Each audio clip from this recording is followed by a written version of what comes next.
Bora lá, meu povo, falar da parte mais intrigante. É que quando Jacó se torna Israel, que é quando Jacó luta com o anjo. Bora lá. Vocês sabem qual que é o significado de Jacó e qual que é o Israel? Vocês não sabem? Vocês fiquem nessa live que vocês vão aprender comigo agora. Que é Jacó com... depois de haver feito atravessar o ribeiro, fez passar também tudo o que possuía. Jacó ficou sozinho. Então veio um homem que se pôs a lutar com ele até amanhecer. Ó que top. Detalhe, que isso, no versículo anterior, o 21 tá assim. Assim, os presentes de Jacó seguiam à frente e ele, porém, passou a noite no acampamento. Aí, naquela noite que ele fez isso, né? Que levantou-se, tomou as suas coisas, né? Passou todo mundo, passou todos os seus bens, ficou sozinho. Aí, então veio um homem que se pôs a lutar com ele até amanhecer. Então, dá a entender que eles ficaram lutando um bom tempo. Quando o homem viu que não podia dominá-lo, de Jacó, de forma que lhe deslocou a coxa enquanto lutavam. Olha só. E é interessante que são.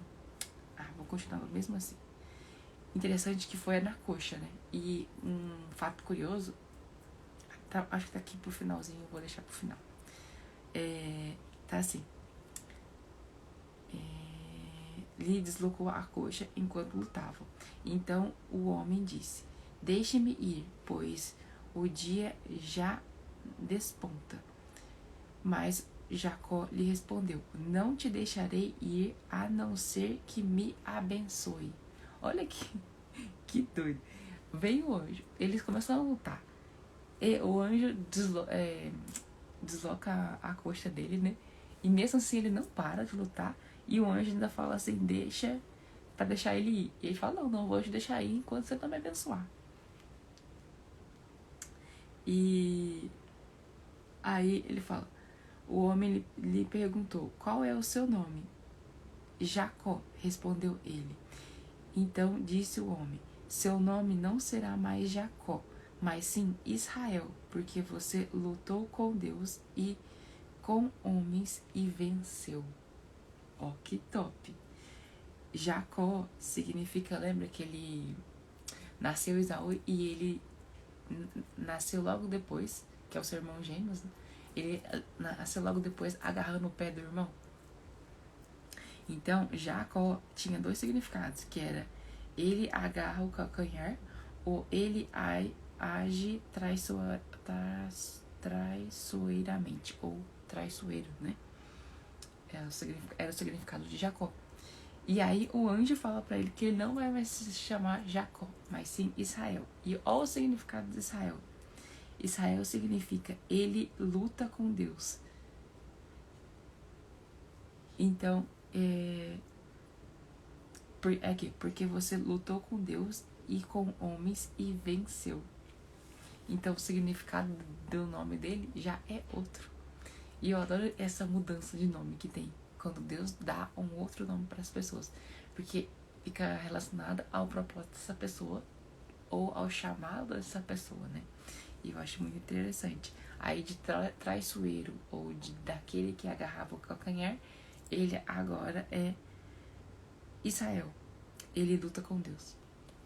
Nossa, que top. Isso o anjo falando pra ele, né? Aí prosseguiu Jacó: peço-te que digas o teu nome. Mas ele respondeu: por que pergunta o meu nome? E o abençoou ali. Ou seja, ele perguntou pro anjo o nome dele. E aí ele falou: mas por que você está perguntando o meu nome? E o anjo acabou abençoando ele ali. Jacó chamou aquele lugar de Peniel, pois disse: vi a Deus face a face e todavia minha vida foi poupada. Porque eu achei isso interessante, porque quando que um homem ia conseguir vencer Deus? Mas na verdade, o que tem por trás disso é uma ativação de identidade. Porque quando Jacó luta com o anjo e ele se torna ele se torna Israel, na verdade ele teve a identidade dele ativada. Ele ao ativar a identidade, ele não é mais Jacó, o que é traiçoeiro, o que é enganador, e ele se torna Israel. Então é o exato momento em que Jacó teve a sua identidade ativada. Nossa, isso é muito top. Aí depois tá assim. Aí ele fala, né? Vi a Deus face a face, e todavia minha vida foi poupada. Ao nascer do sol, atravessou Peniel, mancando por causa da coxa. Por isso, até o dia de hoje, os israelitas não comem o músculo ligado às articulações do quadril, porque neste músculo Jacó foi ferido. É isso, pai. É esse que é o desfecho da luta de Jacó com Deus. Mas é muito interessante essa parte dos nomes. E interessante que até os lugares, né? Quando eles furavam um poço, né, para pegar água, eles também colocavam o nome. Ou estava relacionado com o que aconteceu naquele lugar, ou geralmente com o que aconteceu, igual aqui, Peniel. O significado de Peniel, deixa eu ver se tá de cá, nesse outro aqui. Peniel em hebraico soa parecido com a palavra que quer dizer a face de Deus. E foi o lugar onde ele teve face a face com Deus. Eu acho essas partes da Bíblia muito, muito, muito legais. Eu gosto demais. E de ter entendimentos que eu não tinha antes. Igual esse negócio de ativação de identidade de Jacó. Descobrir que Abraão, ele era profeta. Isso pra mim, nossa, foi muito top eu descobrir. Por quê? Eu não sabia que Abraão era profeta. Você sabia que Abraão era profeta? Como que eu descobri isso? Eu tava lendo aqui a parte lá que Deus prova Jacó, né? E pede seu único filho, que é Isaac, né? Quer ver? A parte que eu achei.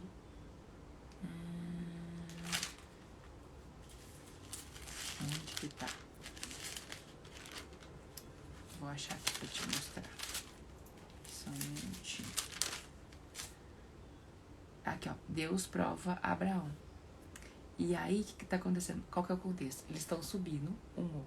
Na verdade, Deus pede pra Abraão o seu único filho, para que ele sacrifique seu único filho. Aí ele prepara tudo. O menino tá carregando as coisas para subir. Abraão tá segurando a faca e o negócio pra fazer o sacrifício. O menino sabe que vai fazer um sacrifício e ele pega e pergunta pro pai assim: as brasas, as lenhas estão aqui, mas onde está o cordeiro para o holocausto? Ou seja, para o sacrifício. E mal sabia ele que ele era o sacrifício, ele era o cordeiro, né? E aí Abraão responde: Deus mesmo há de prover o cordeiro para o holocausto, meu filho. E os dois continuaram caminhando juntos. Então continuaram indo. E olha que doido. O que acontece, né? Vocês prestaram atenção no que ele falou, né? Que Deus ia prover o cordeiro. E olha o que aconteceu. Aí, no 10 tá assim: então estendeu as mãos e pegou a faca para sacrificar seu filho. Mas o anjo do Senhor chamou do céu: Abraão, Abraão. Eis-me aqui, respondeu ele. Não toque no rapaz, disse o anjo. Não lhe faça nada.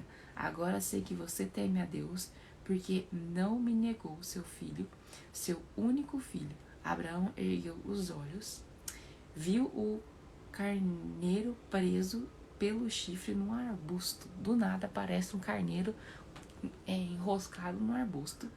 Foi lá pegá-lo e sacrificou como holocausto em lugar de seu filho. Então o que aconteceu? O que ele falou que ia acontecer. E não só isso, não é só por isso que ele é profeta. Antes mesmo, aqui quando Deus aparece em sonho para Abimeleque, que era o rei lá, ele fala assim, no Gênesis 27, versículo 7. Agora volta a mulher ao marido dela ele é profeta e orará em seu favor. Ou seja, Abraão é profeta, devolve a mulher para ele. Ele vai orar por você. Mano, que doido que é saber isso. É muito interessante você escavar essas relíquias, essas coisas preciosas que tem na Bíblia. E é intrigante ao mesmo tempo que te deixa, tipo assim, fascinado, querendo saber mais da história, querendo saber mais detalhes. E como que Deus comunicava com as pessoas no Antigo Testamento, como que elas comunicam depois no Novo Testamento. Enfim, é um monte de coisas. Assim, isso aqui é uma preciosidade gigantesca. E é muito bom vir aqui e compartilhar um pouquinho das coisas que eu vou descobrindo a cada capítulo, a cada coisa, a cada novo versículo que eu leio. E é isso. Espero que vocês tenham gostado da live de hoje. E deixa aqui seu comentário. Qual que foi a parte que vocês mais gostaram da live? O que vocês não sabiam que vocês aprenderam? E lembrando que o Clube do Livro já estamos no primeiro livro. Gênesis foi o nosso primeiro livro, então a gente finaliza amanhã, no domingo, o livro de Gênesis. E segunda-feira vai ser nosso primeiro encontro online, em que a gente vai discutir todo o contexto de Gênesis numa reunião fechada, secreta. E se eu fosse você, eu não perderia essa chance de estar nesse clube do livro e em 6 meses ler esse livro todo aqui, ó. Que é a gente escolheu a versão da Bíblia NVI. Bora lá? Um beijo, boa noite.